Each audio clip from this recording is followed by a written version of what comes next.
on this. I gave you notes so you don't have to take them. Please, quickly though, flip over to the very back page where it says a recap. These are all the things you need to be able to do by the end of class today and during class tomorrow.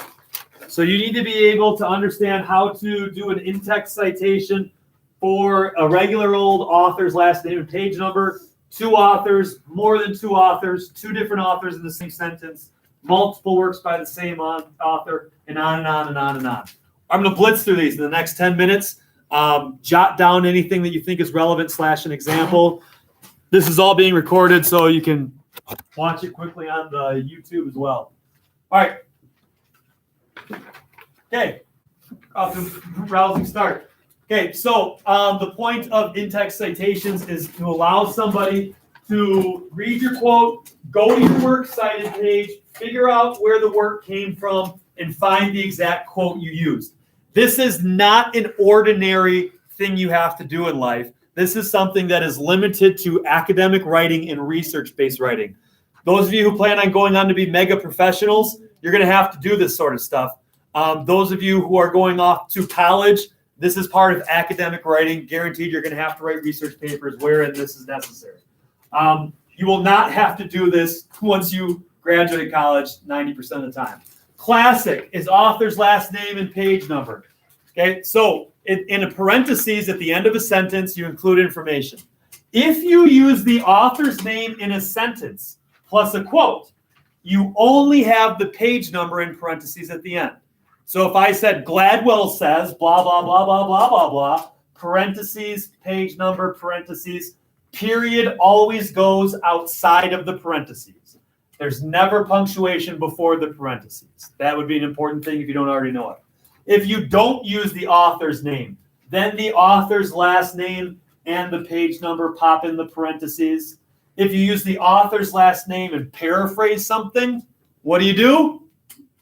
Just put the page number in the parentheses. Okay, that's the basics. I would hope that that's something we're already quasi-familiar with. If we have two authors, it's kind of the same thing. So if I have two authors and I use it in the sentence, author 1 and author 2 argue that, what do I need in the parentheses?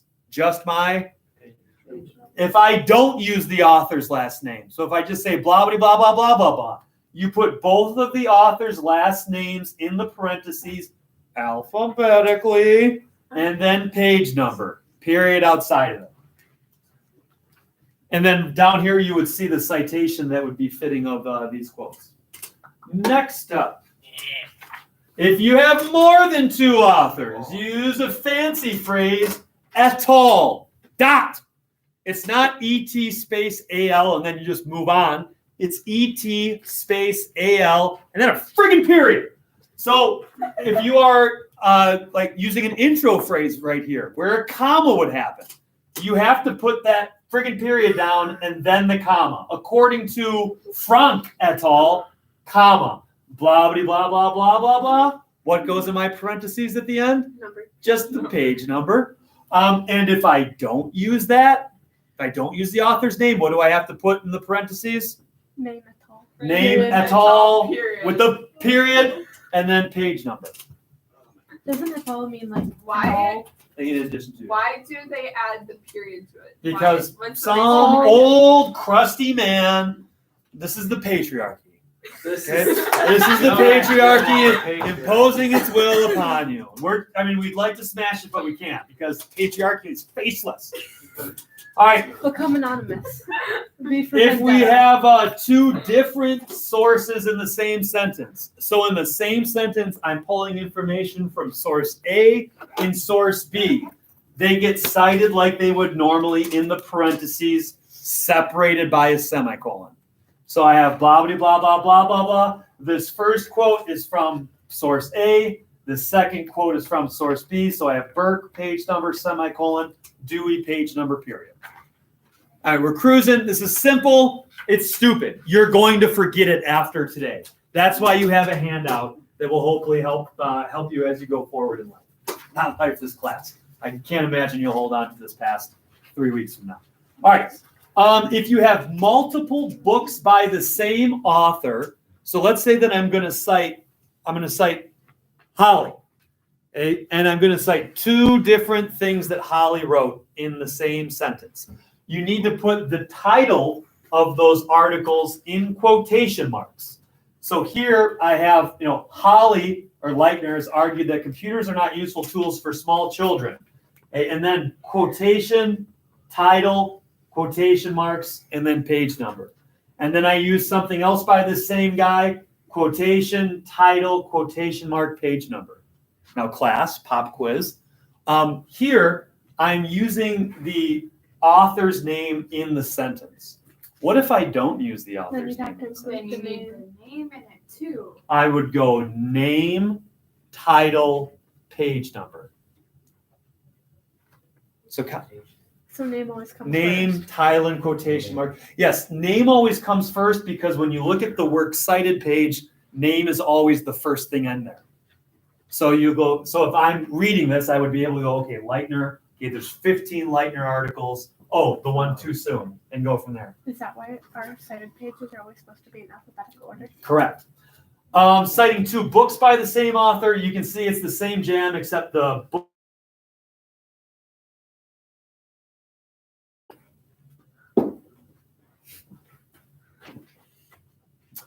But I didn't use the author's name. We just talked about that. It would be author's name, comma, title, space, page number. I would emphasize that you circle that comma. So that's the only one with the comma?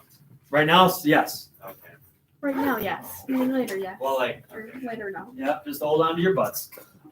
Here we have two authors with the same last name. Oh boy. What do you do there? First You use initial. the first letter. First initial, okay, and then the rest is the same. Okay, so what do you have two people who have the same name? Then you should have both the first Then name. you would You're in a bit of a go. pickle. Then you would get to title. Then you pick two different. No, authors. you would no. You would use their name, and then you would you would insert the title. Okay. So if both things were written by Schottler, it would be like two different works from the same author. When you're using an article in an anthology, you always use the work inside of the larger work. So if you have a collection of essays, you don't cite the jabroni who put all of those essays together in an anthology. You cite the person who wrote the article inside of the anthology. Does that make sense? Anthology. Anthology, it's just a collection of works. So Got it. I have The Best American Non-Required Reading is a book I own back there. That is an anthology of newspaper magazine articles from like the last year that somebody thought was good. So if I was citing one of those, I would cite the person who wrote the article, not the person who created or curated the anthology. Got it. When your source quotes another source. Okay, so I'm reading an article by Mesker. Mesker quotes Kyler as saying. That is an indirect source. An indirect source is cited in another source. For such indirect quotation, use quoted in, QTD period, to indicate the source you actually consulted. So if I had a quote from Kyler in an article written by Mesker, I would say quoted in, whose last name? Mesker, right? Quoted in Mesker. So that's how you use indirect sources. What time is it? So you'd say like Kyler said. Is it 3? Is it 30 yet? 29. 29. Great, but I didn't have an author. If you don't have an author, you just use the title. You use an abbreviated version of the title, not the full version of the title. Okay, so here we have Impact of Global Warming in North America. That's the actual title. I shortened it to Impact of Global Warming. And what do you do with that title? You put it inside of quotation marks. Sounds delicious. Oh, hold on. Internet. It's crazy. Here's a list of guidelines for citing stuff from the internet. A couple of things. You have to be able to direct them to your works cited page. So here, this guy wrote this thing. I just need to cite this guy's last name. There's no page number on the internet, so you don't need to put a page number in your parenthetical citation. I didn't know that back in the day. I just made up page numbers. Professors never caught me. Deal with it. If you're listening to something or watching something that has timestamps, this is the most fun. You have to use author's last name or director's last name, and then timestamps, hours, minutes, seconds. even if you don't go up to hours, you need to put 00 for those hours, 2 minutes, 15 seconds to 0 hours, 2 minutes, 35 seconds. So you're quoting something or paraphrasing something from a podcast. To recap, boom, there it is, 10 minutes. Wow, that was brilliant. That was power lesson. That's a lot of junk. That is a lot of junk. It's a lot of junk. Make sure you bring this Madness. stupid packet with you tomorrow. Okay, so question. Pretty If someone quotes a second source in their podcast and you're quoting the podcast, you have to say,